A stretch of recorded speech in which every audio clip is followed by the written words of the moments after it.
अस्सलामुअलैकुम, वेलकम है आप सभी का इस नई वीडियो में। तो अगर आप यूटी जम्मू कश्मीर के रेजिडेंट हैं और आपका 12th पास है तो ये वीडियो आपके लिए बहुत ही ज़्यादा इंपॉर्टेंट रहने वाला है, क्योंकि रिसेंटली JKSSB की तरफ से लेबॉर्ट्री अटेंडेंट्स की 32 पोस्ट्स की एडवर्टीजमेंट इशू कर दी गई है, जिनका आपका क्वालिफिकेशन 12th रहने वाला। और साथ में ये जो पोस्ट्स हैं इनमें काफ़ी अच्छी सैलरी रहती है, 30,000 से लेके 70 to 80,000 आपकी इसमें सैलरी रहती है। और अच्छी बात यह है कि इसका सिलेबस भी जो है वो भी यहाँ पे JKSSB की तरफ से रिलीज़ कर दिया गया है। तो जितने भी 12th पास स्टूडेंट हैं वो इस वीडियो को ध्यान से सुन लेना।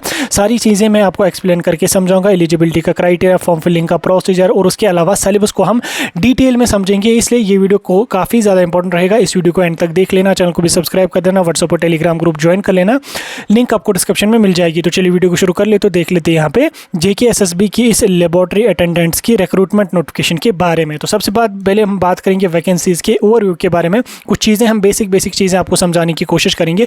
देखो, अगर हम बात करेंगे टोटल पोस्ट्स जिनकी एडवर्टीजमेंट आई थी वो थी यहाँ पे टोटल हमारे पास 61। अगर हम देखेंगे JKSSB की जो एडवर्टीजमेंट नोटिफिकेशन नंबर 6 ऑफ 2025 थी, जो होम डिपार्टमेंट की 61 पोस्ट्स आई थी। अब उन्हीं में से यहाँ पे 32 जो पोस्ट्स हैं वो यहाँ पे लेबॉर्ट्री अटेंडेंट्स की हैं। फॉरेंसिक साइंस लैब में ये पोस्टें रहेंगी। इसमें आपका 12th पास होना चाहिए तो आप इसमें एलिजिबल रहेंगे। इसके अलावा इन 32 पोस्ट्स के अलावा कुछ और भी पोस्ट्स हैं, जैसे असिस्टेंट साइंटिफिक ऑफिसर है, कंप्यूटर असिस्टेंट है, या और भी कुछ अदर पोस्ट्स हैं जिनका जो क्वालिफिकेशन है वो आपकी ग्रेजुएशन यहाँ पे रहने वाली है। और कुछ में कोई स्पेसिफिक डिग्री या डिप्लोमा भी मांगा जाता है, लेकिन जो हमारी लेबॉर्ट्री अटेंडेंट्स की हैं इनकी सिर्फ और सिर्फ 32 पोस्ट्स हैं और इनमें आपका सिर्फ 12th पास होना चाहिए। फिर हायर क्वालिफिकेशन जो भी है आपका ग्रेजुएशन है, PG या कुछ भी है, लेकिन मिनिमम आपका 12th होना चाहिए। और उसके साथ साथ यहाँ पे अगर हम बात करेंगे नोटिफिकेशन की, तो आप JKSSB की वेबसाइट पे जाके एडवर्टीजमेंट नोटिफिकेशन नंबर 6 ऑफ 2025 देख सकते हैं। उसी में ये 61 पोस्ट्स की एडवर्टीजमेंट कर दी गई थी और इन 61 में से 32 हमारी लेबॉर्ट्री अटेंडेंट्स की हैं। ठीक, तो इसमें अगर हम बात करेंगे रजिस्ट्रेशन की,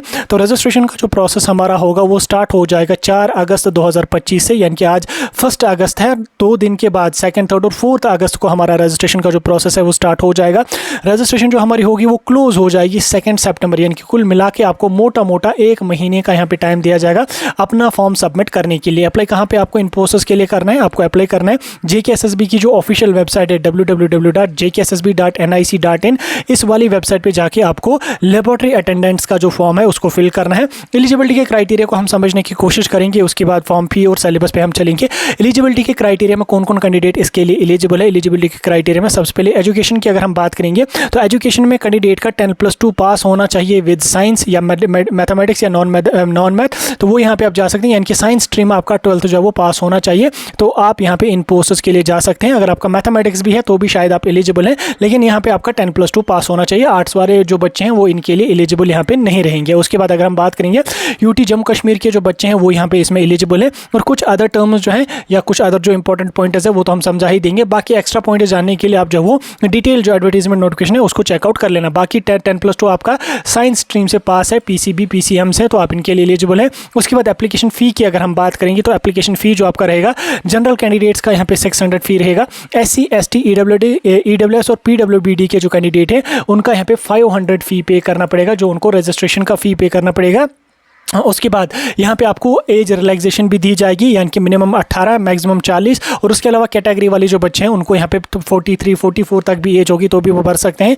सिलेक्शन के प्रोसीजर को अगर हम समझने की कोशिश करेंगे तो सिलेक्शन के प्रोसीजर में यहाँ पे कैंडिडेट का जो है वो रिटन एग्जाम होगा। रिटन एग्जाम जो आपका रहेगा वो OMR बेस्ड रहेगा, ऑब्जेक्टिव टाइप क्वेश्चन आपको पूछे जाएंगे। लगभग 120 मार्क्स का पेपर होगा और उसी स्कोर के बेस पे आपका यहाँ पे जो है वो सिलेक्शन किया जाएगा। उसके बाद आपका डॉक्यूमेंट वेरिफिकेशन होगा। PET PST वगैरह इसमें नहीं होता, इसमें सिंपली आपका डॉक्यूमेंट वेरिफिकेशन होगा, जिसमें आपका यहाँ पे जो भी रेलेवेंट डॉक्यूमेंट आपके होंगे उनको वेरीफाई किया जाएगा। ये तब होगा जब आपका एग्जाम क्वालिफाई होगा, आफ्टर दैट आपका डॉक्यूमेंट वेरिफिकेशन का प्रोसेस होता है।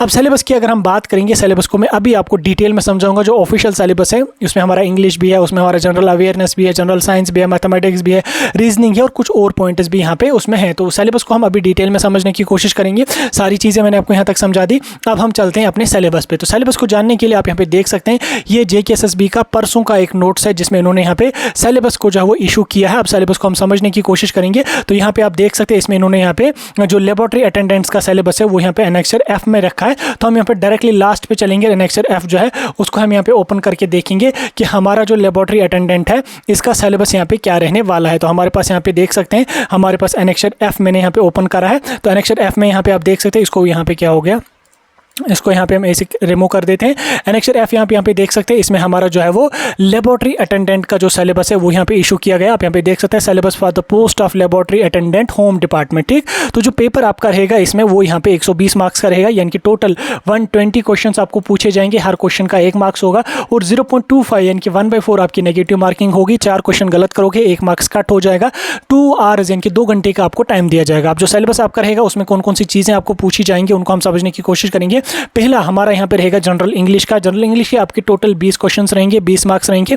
अब इसमें आपके यहाँ पे लगभग यहाँ पे 14 सेक्शंस आपके रहेंगे। इसमें कौन कौन सा रहेगा, जैसे आप यहाँ पे देख सकते हैं पैराग्राफ राइटिंग या कंप्रहेंशन रहेगा, एडिटिंग रहेगा, प्रूफ रीडिंग रहेगा, रीअरेंजिंग जम्बलिंग सेंटेंसेस रहेगा, डायलॉग रहेगा, नरेशन रहेगा, मॉडल्स रहेगा, आर्टिकल्स रहेंगे, पैराग्राफ राइटिंग रहेंगे जिसमें फ्रेजेस, प्रोनाउन, होमोफोन्स एंड होमोनोम्स आपको यहाँ पे ऐड करने पड़ेंगे जो ब्लैंक्स दिए होंगे उनमें। उसके बाद क्लासेस हैं, पंक्चुएशन है, सिनोनिम, एंटोनियम है। उसके बाद आप यहाँ पे देख सकते हैं pair of words and their use in meaningful sentences, idiom and phrases रहेगा और प्रीपोजिशन यहाँ पे रहेगा। अब इसमें जो जेकेएसएसबी के कुछ इंपॉर्टेंट कुछ फेवरेट टॉपिक्स है, जैसे अगर यहाँ पे हम बात करेंगे एंटोनियम सिनोनिम की, यहाँ से जेकेएसएसबी काफ़ी सारे क्वेश्चन पूछती है। होमोनिम्स एंड होमोफोन्स में भी काफ़ी क्वेश्चन पूछे जाते हैं, आर्टिकल से भी क्वेश्चन पूछे जाते हैं, नरेशन से भी क्वेश्चन पूछे जाते हैं, ईडियम फ्रेजेस से भी क्वेश्चन पूछे जाते हैं और उसके बाद यहाँ पे प्रीपोजिशन भी इंपॉर्टेंट है। ओवरऑल ये सारा का सारा इंपॉर्टेंट है, लेकिन ये कुछ चीज़ें हैं जहाँ से जेकेएसएसबी ज़्यादा से ज़्यादा क्वेश्चन पूछती है। अगर इसमें हम एंटोनियम सिनोनिम की बात करेंगे, होमोनिम्स होमोफोन्स की बात करेंगे, तो पिछला जो कांस्टेबल का एग्जाम हुआ था वो भी 10-12 लेवल का ही था। उसमें इन्होंने इस वाले सेक्शन से काफ़ी क्वेश्चंस को पूछा था, जो आपका इंग्लिश वाला पोर्शन था। उसके बाद अगर हम नेक्स्ट बात करेंगे, नेक्स्ट सेक्शन हमारा रहेगा जनरल अवेयरनेस का, जिसके यहाँ पे आपकी टोटल 20 मार्क्स आपको रहेंगे। अब इन 20 मार्क्स में आपको क्या क्या पूछा जाएगा, लगभग 12 सेक्शंस आपको यहाँ पे इन 20 मार्क्स के रहेंगे, जिसमें यहाँ पे करंट इवेंट्स रहेंगे। उसके बाद यहाँ पे इंटरनेशनल ऑर्गेनाइजेशंस कुछ है, जैसे यूएनओ हो, WHO, WTO, IMF है।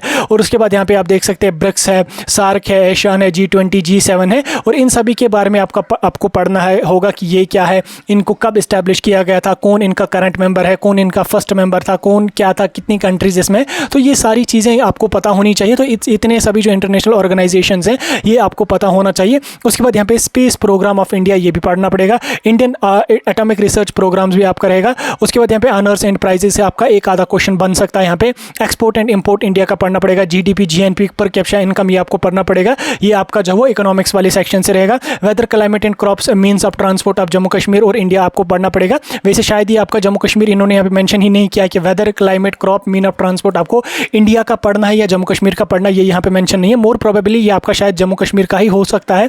उसके बाद यहाँ पे हिस्ट्री पढ़नी है, ज्योग्राफी पढ़नी है, इकोनॉमी पढ़नी है और कल्चर आपको पढ़ना है JNK UT का। तो इससे यहाँ पे एक चीज़ ये क्लियर हो रही है कि शायद ऊपर का आपको जब वो इंडिया लेवल का ही करना पड़ेगा, क्योंकि वेदर, क्लाइमेट और क्रॉप्स इंपॉर्टेंट है। क्रॉप्स में इनमें से सबसे इंपॉर्टेंट जो रहेगा वो आपका क्रॉप्स रहेगा। क्रॉप्स से आपके क्वेश्चन जेकेएसएसबी पूछ सकती है। उसके बाद फ्लोरा एंड फाना जम्मू कश्मीर का आपको पढ़ना है, rivers and lakes Jammu Kashmir के पढ़ने पड़ेंगे, जम्मू कश्मीर रीऑर्गेनाइजेशन एक्ट 2019 आपको पढ़ना पड़ेगा। यहाँ से आपके क्वेश्चंस बन सकते हैं। ठीक, अब इसमें इंपॉर्टेंट कहाँ से ज़्यादा क्वेश्चन बनते हैं, एक तो आपको यहाँ पे ऑनर्स एंड प्राइजेस से बनेंगे, इंटरनेशनल ऑर्गेनाइजेशन में से आपका 1-2 क्वेश्चन यहाँ पे किसी 2 से पूछे जाएंगे। इसमें G7, G20 इंपॉर्टेंट है, ब्रिक्स इंपॉर्टेंट है, एशियान इंपॉर्टेंट है, WHO, UNO इंपॉर्टेंट है। और इसी तरह से आप यहाँ पे देख सकते हैं बाकी चीज़ें भी यहाँ पे इंपॉर्टेंट है। जो आपका यहाँ पे जम्मू कश्मीर की हिस्ट्री, ज्योग्राफी, इकोनॉमी वगैरह ये काफ़ी ईजी है, उतना बड़ा टफ नहीं है, आप आसानी से कहानी के तौर पर इसको पढ़ सकते हैं। ठीक, उसके बाद आप यहाँ पे जनरल साइंस की अगर हम बात करेंगे, जनरल साइंस के भी आपको 20 क्वेश्चन रहेंगे, जिसमें आपको ग्रेविटेशन पढ़नी है, heat, light, matter, acid, base, salt, element, यानी कि ओवरऑल 9-10th का साइंस इन्होंने यहाँ पे रखा है। सोर्सेज ऑफ एनर्जी आपको पढ़नी है, non conventional sources of energy पढ़नी है, physical and chemical property of metals and non metal, chemical properties of metals पढ़नी है, ऑकरेंस ऑफ मेटल्स पढ़नी है, लाइफ प्रोसेस आपको पढ़ना है, environmental pollution, ecosystem, ozone layer, Mendel's contribution. उसके बाद यहाँ पे आप देख सकते हैं reproduction in animals and plants, classification of animals and plant. तो ये सारा आपको जो होगा यहाँ से आपके 20 मार्क्स बनेंगे और ये इंपॉर्टेंट पोर्शन रहेगा, इजी रहेगा। 9-10th का आपका ये सिलेबस है, तो इस चीज़ को आप इजी कवर कर सकते हो। 20 में से आपको मिनिमम 18 मार्क्स लाने पड़ेंगे ताकि आपका स्कोर अच्छा हो जाए, क्योंकि ऑब्वियसली साइंस वाले बच्चे अगर इसमें एलिजिबल है तो उनका यहाँ पे जो वो साइंस वाले पोर्शन पे अच्छी खासी पकड़ होगी, तो यहाँ से उनका क्वेश्चन छूटना मतलब पॉसिबल है नहीं। तो यहाँ पे आप बच्चों की पकड़ अच्छी खासी होनी चाहिए। उसके बाद अगर मैं मैथमेटिक्स की बात करूँ तो मैथमेटिक्स आपके यहाँ पे 20 क्वेश्चन पूछे जाएंगे, जिसमें आप यहाँ पे देख सकते हैं problem on finding surface area volume आपका रहेगा, प्रॉब्लम सॉल्विंग फॉलोइंग आपका यहाँ पे देख सकते हैं, types of metallic solid into another mixed problems. उसके बाद प्रॉफिट लॉस इंपॉर्टेंट है, simple and compound interest important है, लीनियर इक्वेशन इंपॉर्टेंट है, उसके बाद progression and body mass important है, प्रोबेबिलिटी इंपॉर्टेंट है। हालांकि मैथमेटिक्स से इन्होंने उतना ज़्यादा सिलेबस नहीं दिया, सिर्फ आपके यहाँ पे 7 चैप्टर्स आपने इन्होंने आपको दिए यहाँ पे, तो इनमें ज़्यादा फोकस आपको प्रॉफिट लॉस पे रखना है, सिंपल कंपाउंड इंटरेस्ट, उसके बाद आप यहाँ पे प्रोबेबिलिटी। तो यहाँ से ज़्यादा क्वेश्चन जेके एसएसबी पूछती रहती है। उसके बाद नेक्स्ट आपका यहाँ पे रहेगा कंप्यूटर एप्लीकेशन, जिससे आपके 20 क्वेश्चन आ जाएंगे। इसमें आप यहाँ पे देख सकते हैं, इसमें आपके 6 कंपोनेंट 6 यूनिट्स आपको टोटल रहेंगे, जिसमें फंडामेंटल्स ऑफ कंप्यूटर रहेगा, हार्डवेयर सॉफ्टवेयर बिल्कुल ईजी है, इनपुट आउटपुट डिवाइसेस ईजी है, ऑपरेटिंग सिस्टम है। उसके बाद MS word, MS excel, MS access and power point presentation, इनके शॉर्टकट मेथड, शॉर्टकट कीज जो है वो ज़्यादा इंपॉर्टेंट आपको पूछे जाते हैं MS एक्सेल, MS वर्ड की। उसके बाद ईमेल एंड इंटरनेट बिल्कुल ईजी है, ये भी आपको यहाँ पे इससे भी क्वेश्चन पूछे जाएंगे। तो टोटल यहाँ पे आपको लगभग 20 क्वेश्चन आपको यहाँ से भी आ जाएंगे। तो कंप्यूटर का जो सिलेबस है वो काफ़ी ईजी है और उसके बाद ज़्यादा डिफिकल्ट भी नहीं है। हार्डवेयर सॉफ्टवेयर बिल्कुल इजी है, आसानी से आप इन क्वेश्चंस को जो वो कर सकते हो। हार्डवेयर सॉफ्टवेयर में आपको क्वेश्चन में दिए जाएंगे 3-4 पार्ट, उनमें आपको आइडेंटिफाई करना हार्डवेयर कौन है, सॉफ्टवेयर कौन है, तो ऐसी चीज़ें आपको डेप्थ में पढ़ना है। लेकिन ईमेल इंटरनेट भी ईजी है। उसके बाद अगर मैं मेंटल एबिलिटी की बात करूँ, इनकी रीजनिंग की बात करूँ, रीजनिंग बहुत अच्छा है। इसमें आपका नंबर सीरीज है, लेटर सीरीज है, कोडिंग डिकोडिंग है, डायरेक्शन सेंसेस है, ब्लड रिलेशन है, मैथमेटिकल रीजनिंग है, स्पीड डिस्टेंस एंड टाइम है, स्टेटमेंट एंड कंक्लूजन है। ये बिल्कुल ईजी यहाँ से है। हालांकि रीजनिंग की अगर हम बात करेंगे, रीजनिंग में कुछ ऐसे भी कंपोनेंट्स हैं, कुछ ऐसे भी चैप्टर्स हैं जो काफ़ी टफ होते हैं। लेकिन यहाँ पे अगर आप देखो, नंबर सीरीज अगर आपने पढ़ ली, नंबर सीरीज आपको समझ आ गई, तो लेटर सीरीज को भी आप कवर कर लोगे, कोडिंग डिकोडिंग को भी आप इजीली कवर कर लोगे। डायरेक्शन सेंसेस उतना टफ नहीं है, आप देख लेना यूट्यूब पे जो वो आपको मिल जाएंगे बिल्कुल आसान से वीडियो। डायरेक्शन सेंसेस बिल्कुल आसान है, उतना टफ होता नहीं है। ब्लड रिलेशंस बिल्कुल ईजी है। हालांकि अगर आप अब और जगहों से पढ़ोगे तो और आपको काफ़ी ज़्यादा डिफिकल्ट लगेगा। लेकिन मैं सजेस्ट करूँगा आपको रीजनिंग के लिए, अगर आपको रीजनिंग पढ़नी है तो SSS एक वेबसाइट तो नहीं, एक यूट्यूब चैनल है, वहाँ से आप पढ़ लो। वहाँ से आपको ये चीज़ें मैक्सिमम से मैक्सिमम कवर हो जाएंगे। ब्लड रिलेशंस भी वहीं से हो जाएगा, डायरेक्शन सेंसेस भी वहीं से हो जाएगा, कोडिंग डिकोडिंग भी हो जाएगा, लेटर सीरीज भी हो जाएगा और नंबर सीरीज भी हो जाएगा। और इसके अलावा यहाँ पे विंग से उड़ान है, वहाँ पे भी आपको देखने को मिले। और भी बहुत सारी चैनल्स हैं जो बहुत अच्छा जिन्होंने पढ़ा है रीजनिंग वगैरह को। तो ओवरऑल रीजनिंग का भी सिलेबस उतना डिफिकल्ट नहीं है, बिल्कुल आसान सा सिलेबस है। आसानी से अगर आप थोड़ी सी मेहनत कर लोगे तो आसानी से इस सिलेबस को आप कवर कर लोगे। ठीक, ये था आपका लेबोरेटरी अटेंडेंट के बारे में डिटेल में जानकारी और साथ में आपका सिलेबस भी। जो सारी चीज़ें मैंने आपको समझा दी, बाकी कोई डाउट होगा मुझे कमेंट्स में पूछ सकते हैं।